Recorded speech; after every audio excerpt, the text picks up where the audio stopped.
Aidez-moi, je vous en prie! Au secours! Mon bébé arrive! Un cri déchira la nuit. Amarka se figea sur la rive. Elle suivit les cris désespérés, jusque dans les broussailles, et haleta. Une sirène enceinte, en plein travail, seule. Amarka était sans enfant, moquée, trahie. Son mari venait d'épouser sa meilleure amie. Elle n'avait plus rien, mais elle aida malgré tout. Que murmura la sirène ensuite? Que se passa-t-il 7 jours plus tard? Personne ne l'avait vu venir. Indiquez votre localisation dans les commentaires. D'où regardez-vous? Cette histoire va vous époustoufler. Allons-y. Amaka est une très belle jeune femme que beaucoup de jeunes hommes du village voulaient épouser, mais c'est Emma qui conquit son cœur. Il était fort, travailleur et issu d'une famille respectée. Leur mariage fut l'événement dont on parlait le plus dans le village. Les tambours résonnèrent du lever au coucher du soleil. Les femmes dansèrent jusqu'à s'en faire mal aux pieds, et la fête dura 3 jours entiers. Au début, leur mariage était doux comme le miel frais. Emma construisit Amaka, une belle hutte aux murs d'argile lisse. Ils travaillaient côte à côte dans leur ferme, riant en plantant des ignames et du manioc, tous prêts à devenir frères. Chaque soir, ils s'asseyaient dehors, depuis leur maison, à regarder le soleil colorer le ciel d'orange et de rose. Mais les mois se transformèrent en années et quelque chose manquait. Le ventre d'Amarka restait plat, tandis que les autres femmes du village s'arrondissaient, portèrent des enfants. La joie dans sa maison commença à s'estomper comme les couleurs d'un vieux tissu. Le temps s'écoulait lentement comme du miel qui coule d'une cuillère. Une année devint 2, 2 devinrent 3, puis 4. Toujours pas d'enfants. Des murmures commencèrent à circuler, d'abord discrètement. Les femmes au bord de la rivière se taisaient quand Amarka approchait. Les enfants qui accouraient autrefois pour la saluer se tenaient maintenant à distance, la regardant avec curiosité. Même les marchands commencèrent à la traiter différemment, lui offrant des sourires forcés qui n'atteignaient pas leurs yeux. Puis vint le moment qui brisa son cœur en 1000 morceaux. Amarka tomba enfin enceinte. Sa joie était immense. Elle chantait en cuisinant, dansait en balayant et touchait son ventre qui s'arrondissait avec émerveillement. Mais 3 mois plus tard, elle perdit le bébé. La douleur était pire que n'importe quelle blessure physique. Maka pleura pendant 7 jours d'affilée, mangeant à peine, dormant à peine. Après la fausse couche, quelque chose changea en elle. Mois après mois, année après année, elle ne tomba plus jamais enceinte. La mère d'Amaka exprima clairement ses sentiments. « Mon fils est le premier fils de cette famille. » Elle disait fort, s'assurant qu'Amaka l'entende. « Nous ne pouvons pas laisser notre lignée s'éteindre à cause d'une seule femme. » Désespérée, Amaka et sa mère allèrent d'un guérisseur à l'autre. Elles marchèrent des kilomètres sous le soleil brûlant, portant des présents de noix de cola et de vin de palme. La première guérisseuse était une vieille femme aux cheveux blancs et au regard pénétrant. Elle jeta ses coquilles de vache sur une natte et les examina attentivement. « Ton heure n'est pas encore venue, ma fille. »« Vraiment, dit-elle doucement, sois patiente. Quand le moment sera venu, tu tiendras ton enfant dans tes bras. » Le second herboriste était un homme qui vivait au cœur de la forêt. Après avoir examiné Amaka, il hocha la tête. « Il n'y a rien d'anormal avec ton corps, l'assura-t-il. Attends le moment parfait des dieux. » Mais l'attente était un supplice et le temps pressait. Les commérages du village devenaient de plus en plus grossiers. Certains disaient qu'à cause de sa beauté, Amaka avait dû épouser un esprit pendant son sommeil et que c'était pour cela qu'elle n'aurait jamais d'enfant humain. D'autres prétendaient qu'elle avait offensé les dieux. Ces rumeurs étaient des mensonges. Amarka était une bonne et honnête femme qui n'avait rien fait de mal, mais ces mots la blessaient profondément. La pression sur Emma devint insupportable. Sa mère lui rappelait chaque jour l'histoire familiale. Ses frères demandaient quand ils verraient ses enfants. Son père se tut, déçu. Un soir terrible, Emma vint à la hutte d'Amarka avec une nouvelle qui fit s'écrouler son monde. « Je prends une seconde épouse », annonça-t-il, incapable de la regarder dans les yeux. Amarka eut l'impression qu'on lui avait versé de l'eau froide sur la tête. « Qui » murmura-t-elle, la voix tremblante. Le nom la frappa comme un coup de foudre. Ada, sa meilleure amie, celle qui avait pleuré avec elle après sa fausse couche, celle qui avait promis d'être toujours là pour elle, celle qui venait la voir chaque semaine, mangeait chez elle, partageait ses secrets. « Pas elle !» supplia Amarka, les larmes ruisselant sur son visage. « S'il vous plaît, pas elle. » Aa avait pris sa décision. Le mariage fut intime et discret. Désormais, Aa devait voir son ancienne meilleure amie tous les jours, menant une vie qui aurait dû être la sienne. Tout changea du jour au lendemain. Hadas devint la préférée. Elle avait droit aux meilleurs repas, aux rappeurs les plus en vogue et au sommeil le plus doux. Maker passait ses nuits dans la hutte d'Ada, à rire et à discuter jusqu'à tard. Il ne venait dans la hutte d'un Maker que lorsqu'il avait besoin de nourriture préparée ou de linge lavé. Amaka devint invisible dans sa propre maison. Elle n'était plus une épouse mais une servante. Chaque soir, seule dans sa hutte, elle levait les yeux vers les étoiles et priait. « S'il vous plaît, » murmurait-elle aux dieux, « je ne demande pas grand-chose. Juste un enfant, juste un bébé à câliner.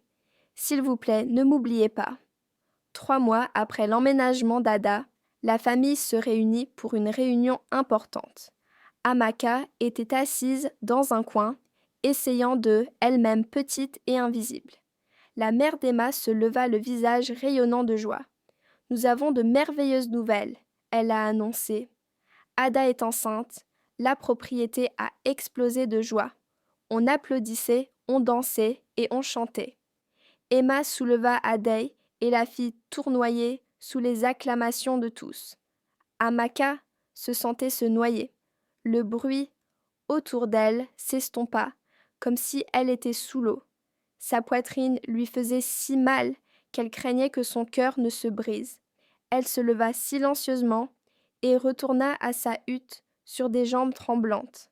À l'intérieur, loin des regards, elle s'effondra sur sa natte et pleura.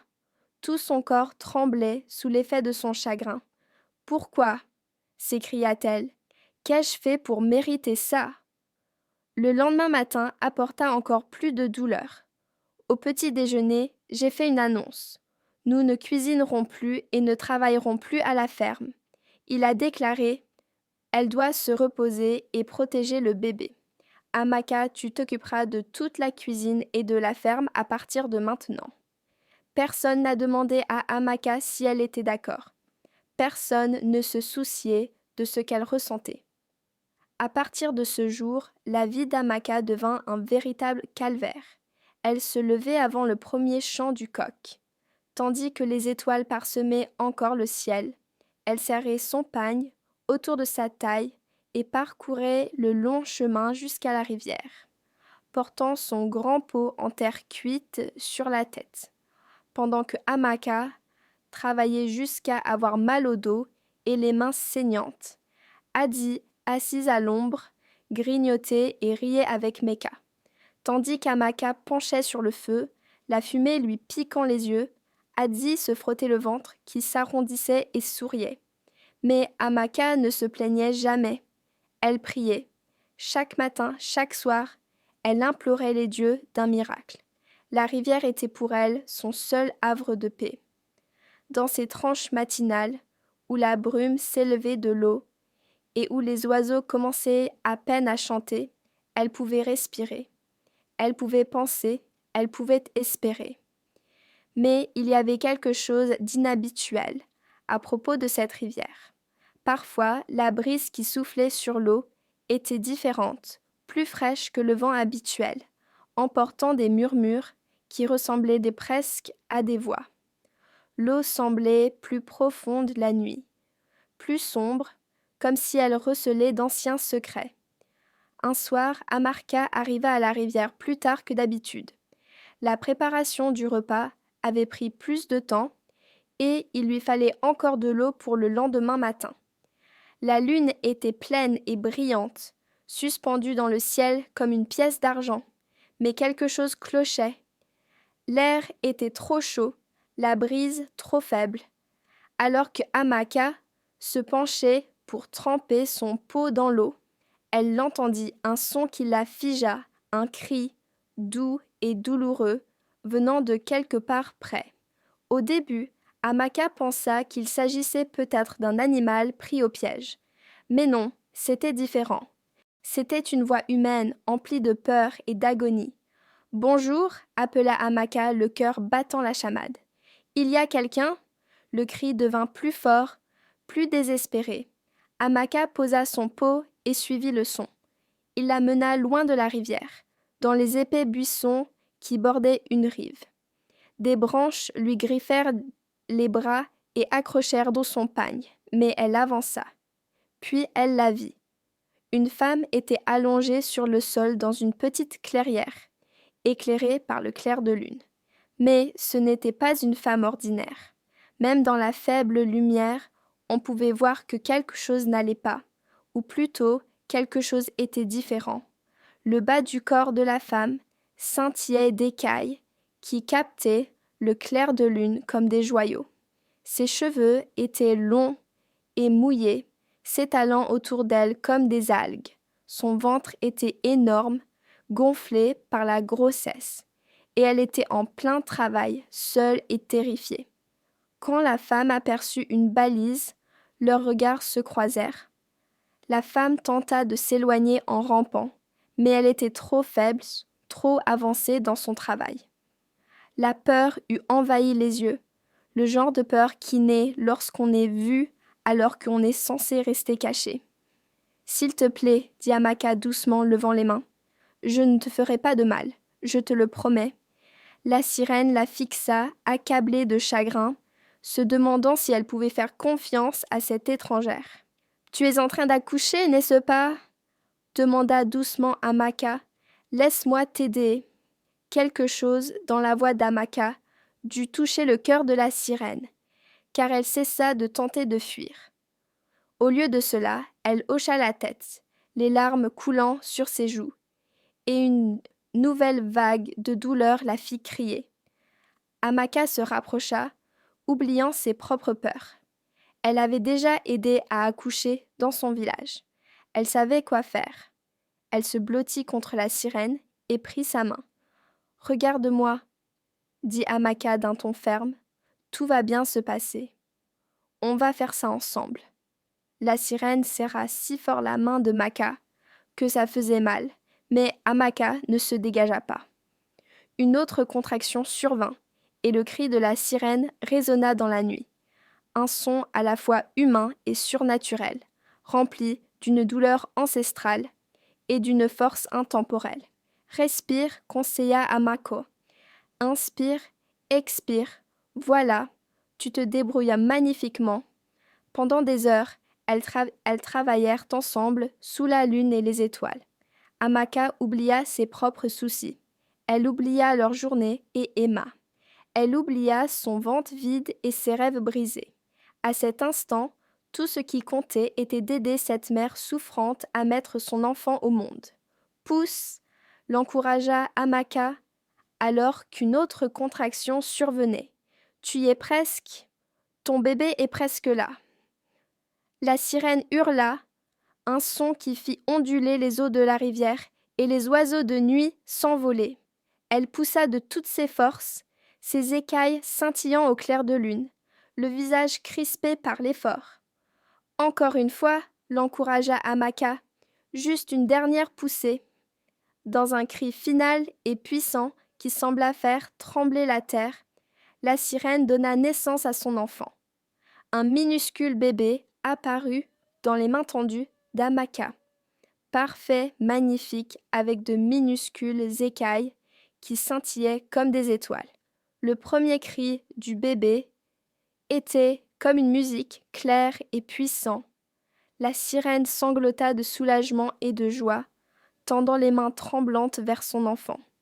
Amaka s'activa rapidement et doucement, nettoyant le bébé avec soin, le cœur gonflé d'un mélange doux, amer, de bonheur et de nostalgie.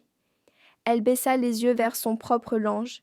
C'était son préféré, avec de magnifiques motifs, mais elle n'hésita pas.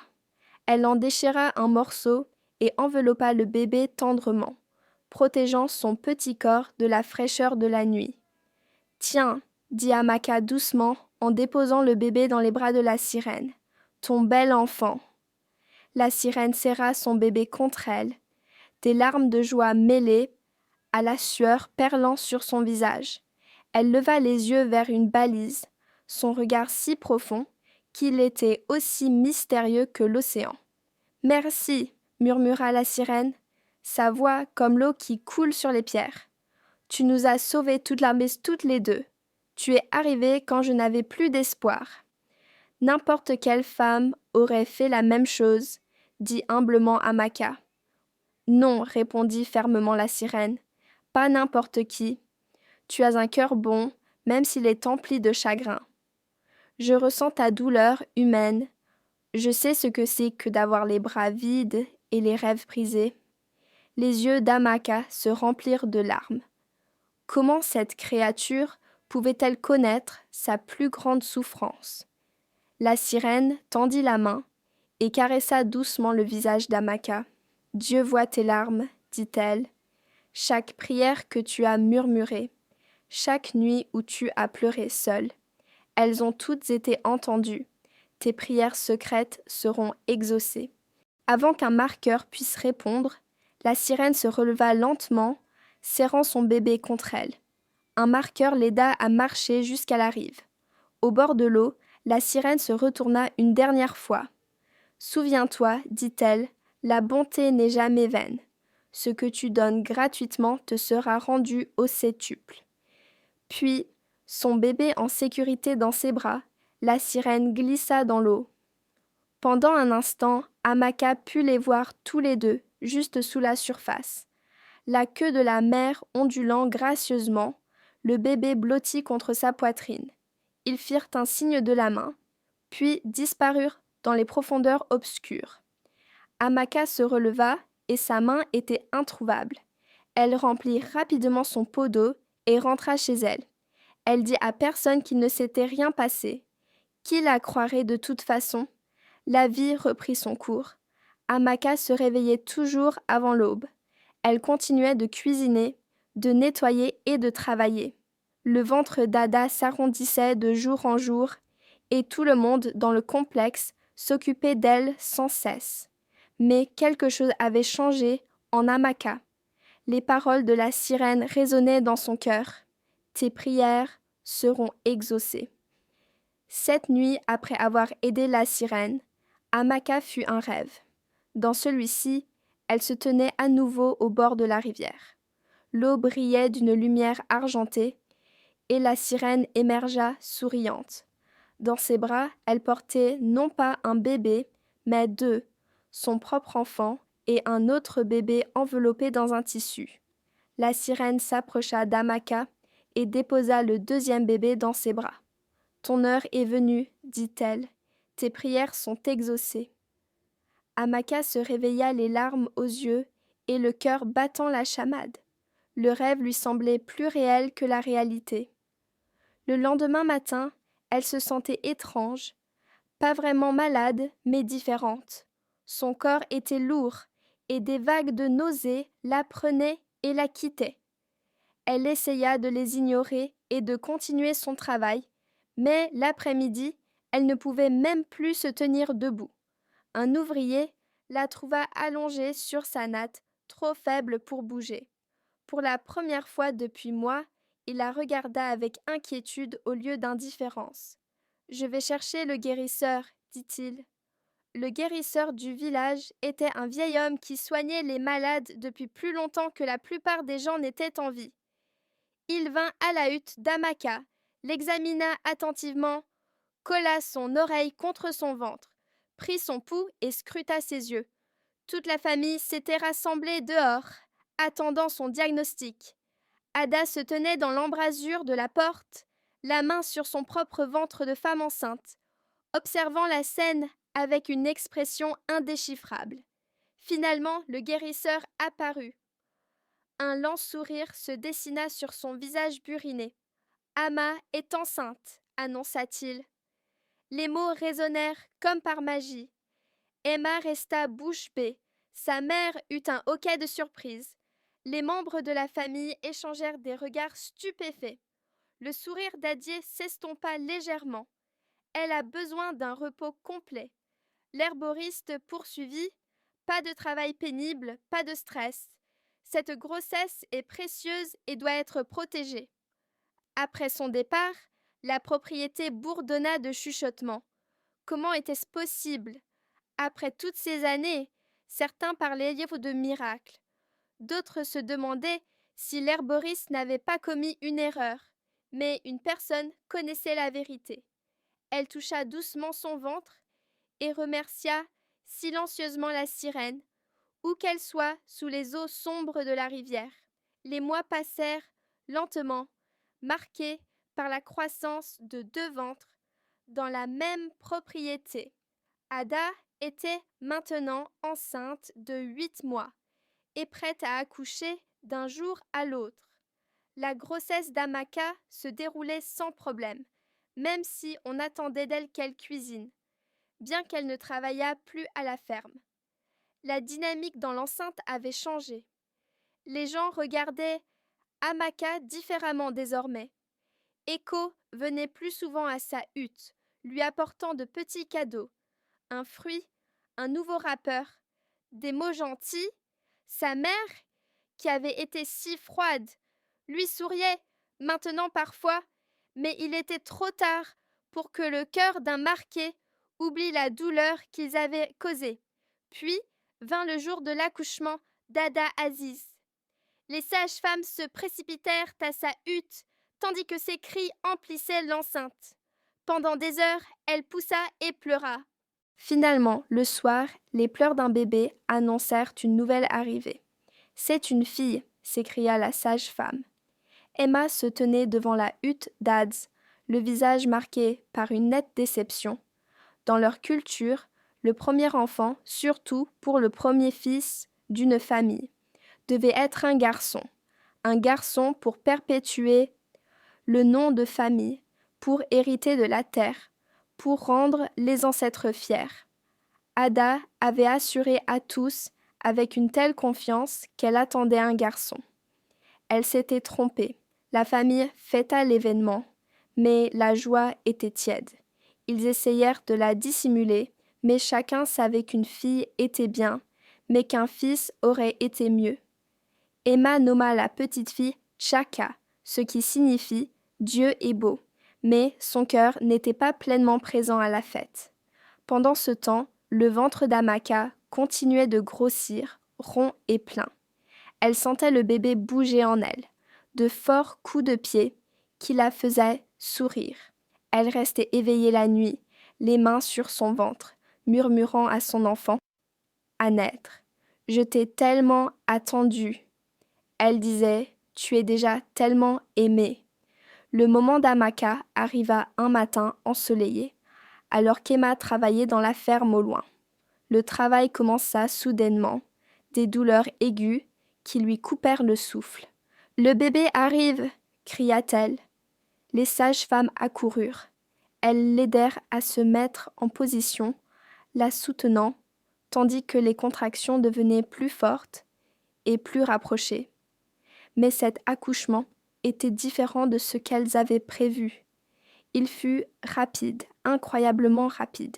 « Je dois pousser !» cria Amaka moins d'une heure après le début du travail. Déjà, la sage-femme en chef était surprise, mais elle hocha la tête. « Alors poussez, ma fille, poussez !» Amaka poussa de toutes ses forces. Une fois, 2 fois, 3 fois, et puis, dans un fracas et un cri, le bébé est venu au monde. C'est un garçon, s'écria la sage-femme, la voix vibrante de joie. Un beau petit garçon, fort et en pleine santé. La nouvelle se répandit dans le village comme une traînée de poudre. Les femmes sortirent en courant de leurs huttes. Les enfants dévalèrent les chemins en criant la nouvelle. Quelqu'un courut jusqu'à la ferme pour l'annoncer à Emma. Quand Mecca apprit qu'Amaka avait donné naissance à un fils, il laissa tomber sa houe dans le champ. Il courut à travers les terres, descendit le chemin jusqu'au village, sans s'arrêter avant d'atteindre sa propriété. Il fit irruption dans la hutte d'Amarka, haletant, la sueur ruisselant sur son visage. Elle était là, assise, fatiguée, mais rayonnante avec un petit paquet dans les bras. Amarka s'approcha lentement comme dans un rêve. Il baissa les yeux vers son fils, et les larmes lui montèrent aux yeux. « Amaka, murmura-t-il, la voix brisée. « Amaka, pardonne-moi. » Il tomba à genoux près de sa natte. « Pardonne-moi d'avoir douté de toi.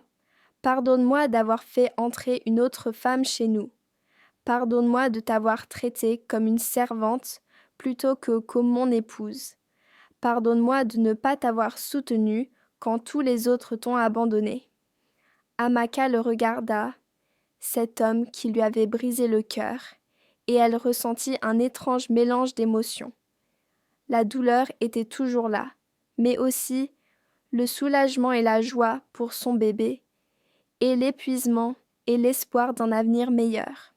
« Je te pardonne, dit-elle doucement, car garder la colère ne ferait qu'empoisonner son âme. » Emma tendit la main et toucha délicatement la petite main de son fils.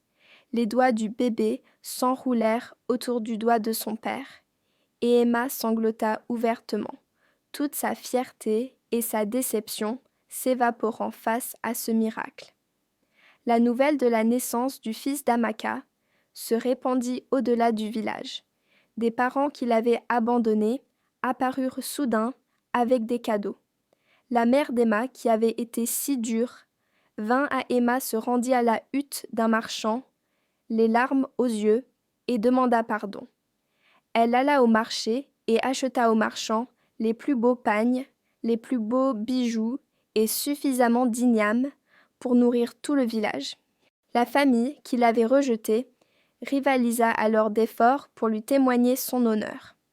La cérémonie de baptême fut prévue 7 jours après la naissance, comme le voulait la coutume. Ces 7 jours passèrent dans un tourbillon de visites, de cadeaux et de festivités. La mère d'Amarka vint de son village, pleurant de joie en tenant son petit-fils dans ses bras. Le jour de la cérémonie, tout le village se rassembla dans la cour d'Esha. Les femmes portaient leurs plus beaux vêtements. Les hommes apportèrent du vin de palme. Les enfants couraient partout, excités. Les tambours résonnèrent du matin au soir. Le bébé fut nommé Chukuramika, ce qui signifie « Dieu a fait quelque chose de grand ». C'était parfait. La célébration fut immense, bien plus grandiose que la cérémonie de baptême de Chiamaka. C'était comme quelques mois auparavant. Il y avait plus de nourriture, plus de musique, plus de joie. Et même si ce n'était pas juste, Amaka comprenait. Dans leur culture, c'était ainsi. Elle ne pouvait rien y changer, mais elle pouvait apprécier la bénédiction qu'elle avait reçue. Tandis que la fête battait son plein, que les gens dansaient et chantaient, tandis qu'Amamika présentait fièrement son fils à chaque visiteur, Amaka s'éclipsa un instant. Elle marcha jusqu'à la limite de la propriété, d'où elle pouvait apercevoir le chemin menant à la rivière. Elle resta là, silencieusement, son bébé endormi dans ses bras, et elle regarda vers la rivière qu'elle ne pouvait voir de cette distance. « Merci, murmura-t-elle, merci aux dieux qui ont entendu mes prières. Merci à la sirène qui m'a bénie. Merci de m'avoir appris que la bonté n'est jamais vaine, qu'aider les autres ouvre des portes invisibles, que les miracles se produisent pour ceux qui gardent espoir, même dans les nuits les plus sombres. Une brise fraîche souffla près d'elle, emportant avec elle le parfum de l'eau et le murmure de quelque chose d'ancien et de magique. Amaka sourit. Quelque part dans les profondeurs de la rivière, elle espérait que la sirène célébrait elle aussi, tenant son enfant dans ses bras, nageant dans l'eau fraîche, sachant que sa bénédiction avait changé sa vie à jamais. Ta bonté m'a sauvée, murmura Amaka au vent.